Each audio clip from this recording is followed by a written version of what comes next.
بسم اللہ الرحمن الرحیم۔ ناظرین، آپ دیکھ رہے ہیں ڈیلی میدان اور میں ہوں آپ کا میزبان محمد شاہ چودھری۔ ناظرین، ایبٹ آباد میں مونسون کی بارشوں کا آغاز ہو چکا ہے اور حسب روایت اس سال بھی ایبٹ آباد کے مین مانسرا روڈ، اسی طرح جو ہے یو میڈیکل کمپلیکس کے پچھلی سائڈ گلانی کالونی اور بلال ٹاؤن، حسن ٹاؤن اور اس سے دیگر جتنے بھی ملحقہ علاقے ہیں، سب جیسے ہی بارش شروع ہوتی ہے پانی لوگوں کے گھروں میں داخل ہوتا ہے اور جو پی ایم اے روڈ ہے اور مین مانسارا روڈ ہے وہ ایک تالاب کا منظر پیش کرتے ہیں۔ ایون کہ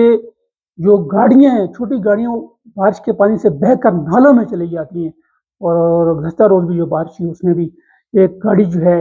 وہ بہہ کے جو ہے نالے میں چلی گئی، جس کو پی ایم اے روڈ پہ جا کے 112 کی لوگوں نے نکالا۔ یہ ایک بڑا ہی ایسا واقعہ ہے کہ جیسے ہی مونسون کی بارشیں شروع ہوتی ہیں ہر سال یہ صورتحال ہوتی ہے، اور جب بارشیں شروع ہوتی ہیں گاڑیاں بہتی ہیں، لوگوں کے گھروں میں پانی داخل ہوتا ہے، ہاسپٹلز میں پانی جاتا ہے، اور خاص کر جو گھنٹوں ٹریفک 3-4 گھنٹے جو ہے ٹریفک میں مانسرا روڈ اور بلا جو ہے پی ایم اے روڈ اس سے بند رہتی ہے، تو انتظامیہ جاگ جاتی ہے، کینٹ بورڈ کے لوگ جاگ جاتے ہیں، لیکن اس کا پرمنٹ سدباب نہیں کیا جاتا۔ تجاوزات پہ لوگوں نے جو نالوں پہ تجاوزات کی ہوئی ہے ان کو نہیں گرایا جاتا، صرف چند ایک روز تجاوزات آپریشن شروع ہوتا ہے، پھر کوئی سیاسی مداخلت شروع ہو جاتی ہے اور وہ رک جاتا ہے، جس کا حسن ہی یہی تھا کہ جیسے ہی بارش ہوتی ہے پانی کا پتہ نہیں چلتا۔ لیکن اب ایبٹ آباد شہر جو ہے ایبٹ آباد کے باسیوں کے لیے وبال جان بن چکا ہے۔ اس شہر کی وہ پرانا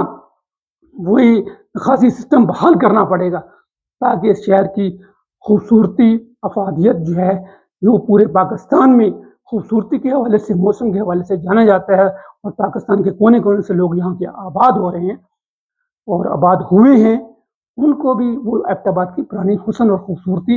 نظر آنی چاہیے۔ یہ صرف تجاوزات کا جو گرہن اس شہر کو لگا ہے اس کو ختم کرنا وقت کی ضرورت ہے، تاکہ یہ ایبٹ آباد کے شہری جو ہر سال اپنے کروڑوں روپے کا نقصان ان کا ہوتا ہے، وہ کہ اس میں شہری بھی ان والے ہیں جنہوں نے تجاوزات کی ہوئی ہے، نالوں پہ پلازے بنائے ہوئے ہیں، گھر بنائے ہوئے ہیں، ان کو بھی اس چیز کا ادراک ہونا چاہیے کہ ہم اس شہر کے ساتھ زیادتی کر رہے ہیں، تاکہ یہ شہر وہ پرانا شہر بحال ہو۔ ایبٹ آباد شہر میں بارش ہو پانی کا پتہ نہ چلے، لوگ بھی سکھ کا سانس لیں۔ آج کے لیے اتنا ہی، پھر انشاءاللہ ایک نئے پروگرام کے ساتھ حاضر ہوں گے۔ شکریہ، اللہ حافظ۔